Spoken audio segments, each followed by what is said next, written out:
তৃণমূলের যে সমস্ত নেতা নেত্রীরা ইতিমধ্যেই আনন্দ উল্লাস করা শুরু করেছেন, পারলে এক্ষুনি গিয়ে দোকান থেকে নতুন জামা কাপড় কিনে এনে পরা, ঠিক রোববারের দুপুরের মতন বাড়িতে মাংস ভাত রান্না করা, সন্ধ্যাবেলা অর্ডার দিয়ে দেওয়া বক্সের জন্য বা অন্যান্য পার্টির সরঞ্জামের জন্য, সন্ধ্যাবেলা পার্টি টাটি করবেন বলে অলরেডি যারা ভেবে রেখেছে, তাদের উদ্দেশ্যে বলছি, আনন্দ উল্লাসগুলো করার আগে দু একটা কথা মন দিয়ে একটু শুনবে। সুরেন্দ্রবাবু 2022 সালে ডিসেম্বর মাসে রাজাশেখর মান্থার যে অর্ডারটি পেয়েছিলেন সেটা হচ্ছে was in the nature of an interim order.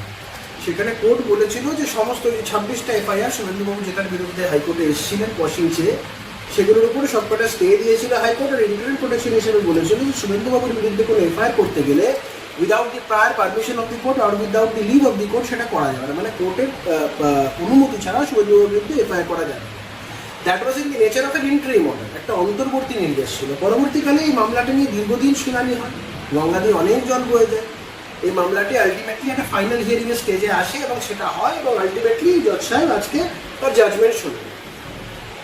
Final যখন জাজমেন্ট জজ সাহেব শোনায় তখন ইট ইজ অ্যাপারেন্ট যে ইন্টারিম মেজারের জায়গাগুলো আর থাকে না।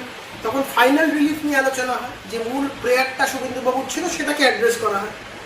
যারা আনন্দ উল্লাস করবেন বলে ভেবে রেখেছেন, যারা আনন্দ করবেন, মাংস ভাত খাবেন, মন দিয়ে শুনুন। 15টা মামলা রাজ্য সরকার যেগুলো শুভেন্দুবাবুর বিরুদ্ধে করেছিলেন সেগুলোকে সর্বৈব খারিজ করেছে হাইকোর্ট, কোয়াশ করে দিয়েছে।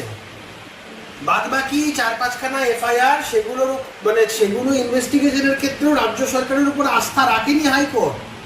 এসআইটি ফরমেশন করে দিয়েছে, এসআইটি করে বলেছে সিবিআই এবং রাজ্য প্রশাসন তারা যৌথভাবে ইনভেস্টিগেট করবে। রাজ্য প্রশাসনের উপরে আস্থা রাখলে সিবিআইকে নিয়ে জয়েন্টলি সেখানে এসআইটি হতো।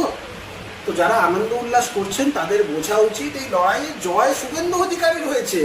তারা কি আদতে শুভেন্দু অধিকারীর এই বিজয়ের জন্য তারা আনন্দ উল্লাস করছেন? করলে করুন, কোনো বাধা নেই। বলুন, তাহলে আমি একটা মিষ্টি আপনাদের পাঠিয়ে দিচ্ছি। ভালো থাকবেন, নমস্কার।